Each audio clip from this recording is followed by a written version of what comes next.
tambak na lupa, mabata, binabaha tulos. Yun po niyo ang problema di sa sarong lugar di sa Balatas, hindi po yan sa may Zone 4B. Kaya naisipan kaniyong mga tao digdiyo po asin sa pagtarbangan kang barangay council, mga barangay tanod, asin po ang grupo kang barangay people's council na pinapamayuhan ni Acro President Ramjo Gomez, asin ang sa iyang pag-iriba sa Acro, asin man ang sa iyang mga officers and members kang BPC na pinapanginutan po nga ni kang ni Sir Ramjo ang Sanggawadan, mga homeowners association, mga organization kaakibat Civicum, kung ano-ano pa pong mga grupo na nakisumaro para matabangan na malidig ini yung tambak na lupa digdi sa sarong tinampo digdi na nagkakausan ning pag-traffic, pagbaha, asin na mabatao na po, stuck na po kaya.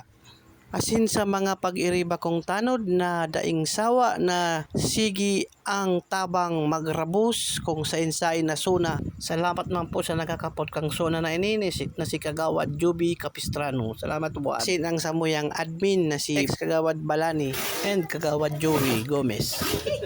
Good morning!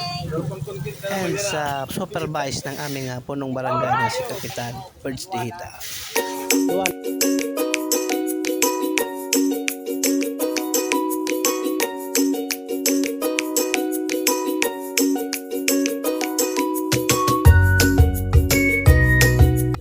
Salamat po sa mga residente kang yaonik diyo na taos puso mo pong nagatarabang para mapakaray ining lugar na ito.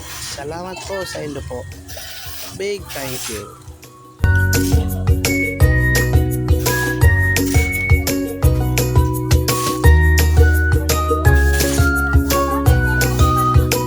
Sa oras nga ni pong inig, nagkagurutom na kami. Nag-alok na ini yung nagpa-snack sa muya na taga-habitat. Salamat po sa inyo po. Dita ka mo masasabihan mga pangaranan, tabaka masala ko. Kaya salamat pong maray. Uya na po nga ni, may nagabot man na sarong pag-asa ng bayan. Ini yung si Presidente kang KCIL, kaakibat Civicum na si Dante Berlon. Yun na nga ninyo, pigparakyaw na si Boss ni Boss Proylan. Boss Proylan, salamat man sa discounted. Shout out sa iyo, Boss Proylan. So yun na po nga ni, nagkaraka na kami, nagkakarapi na sinda. Siyempre ako man po, makapi naman ko ta.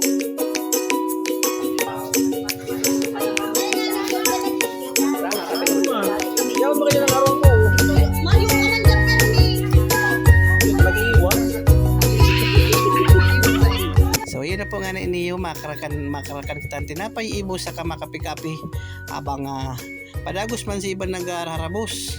Yun na po niya ang finished product me. Naging magayon na, naging maliwalas ang tinampo.